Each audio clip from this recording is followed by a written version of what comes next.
I didn't understand that. You're done now because what? It doesn't sound like you want to hear the rest of the information and the truth and the facts. There's nothing I can do with any of the information you just spewed at me. Aren't you a judge? You can Yeah, but I'm not in charge of the Wayne County Jail. Huh? Excuse me, I'm sorry, I did not hear what you said.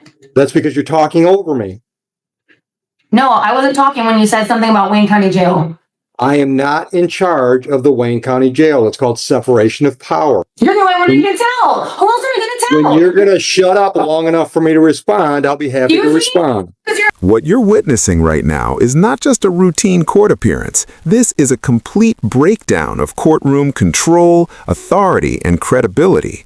A defendant openly challenges the judge, questions their power, and refuses to accept basic courtroom structure.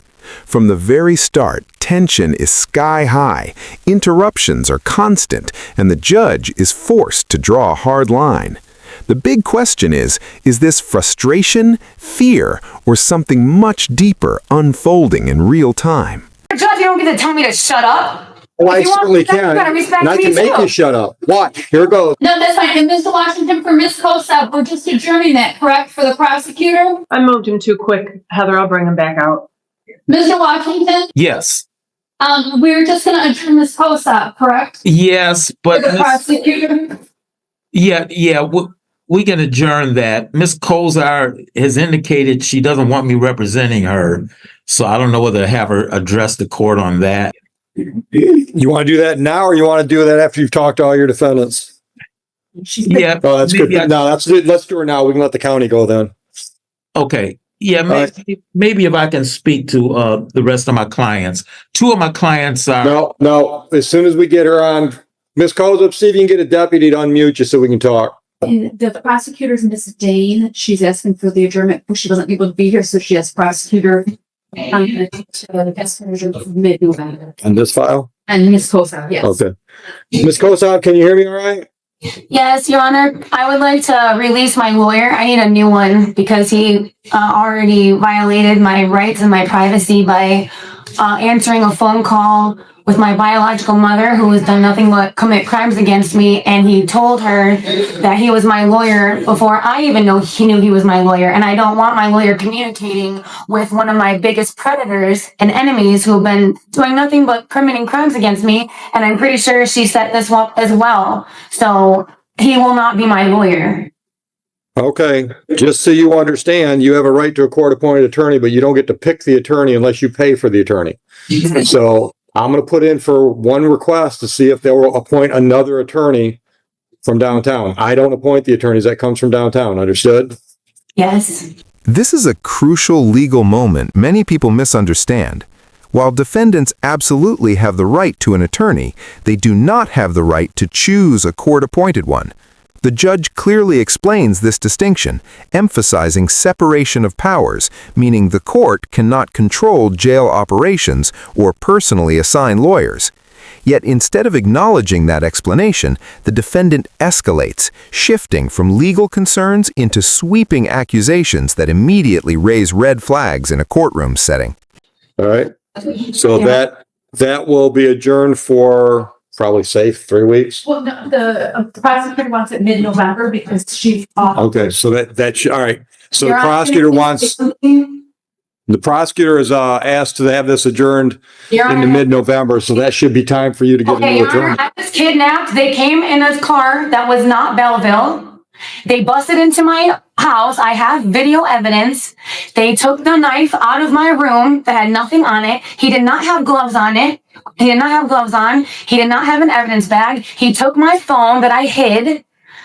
He took my purse. When I was leaving to come here in the new jail, do you know that we're in the new jail? You know there's an old jail and a new jail?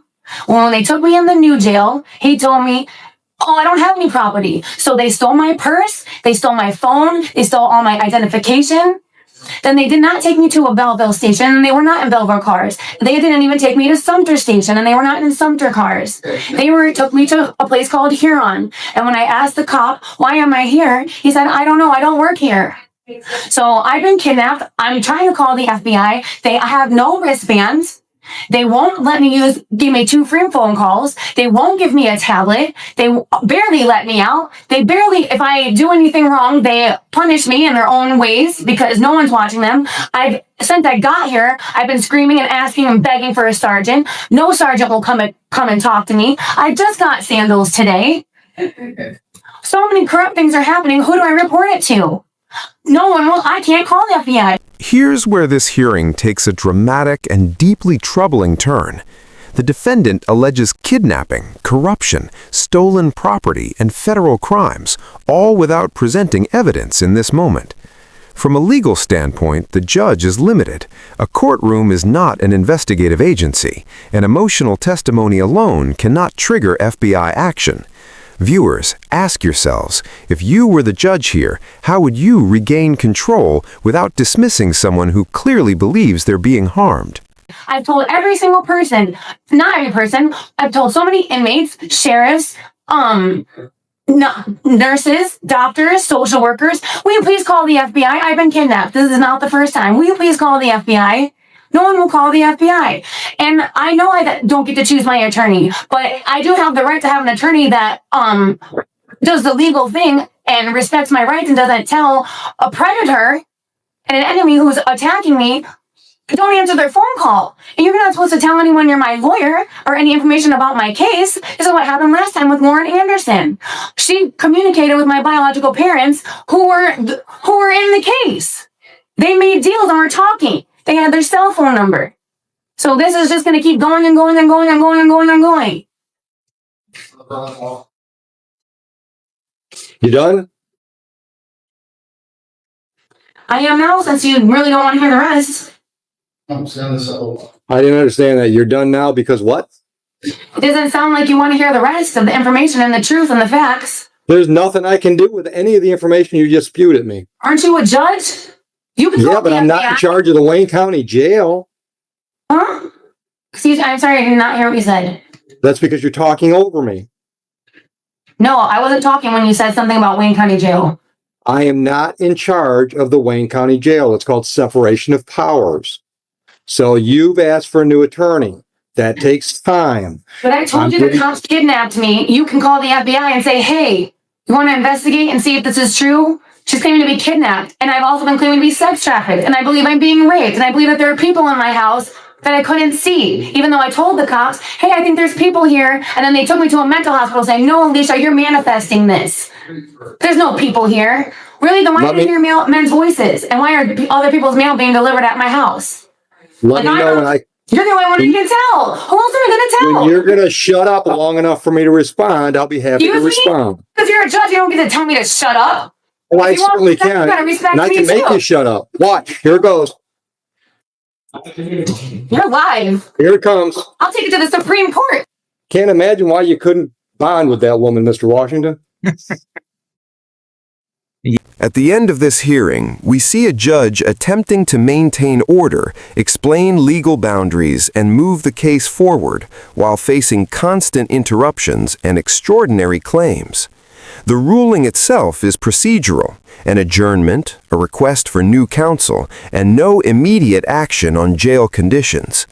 This case highlights how courts operate on law, not emotion, and how difficult it becomes when communication completely breaks down.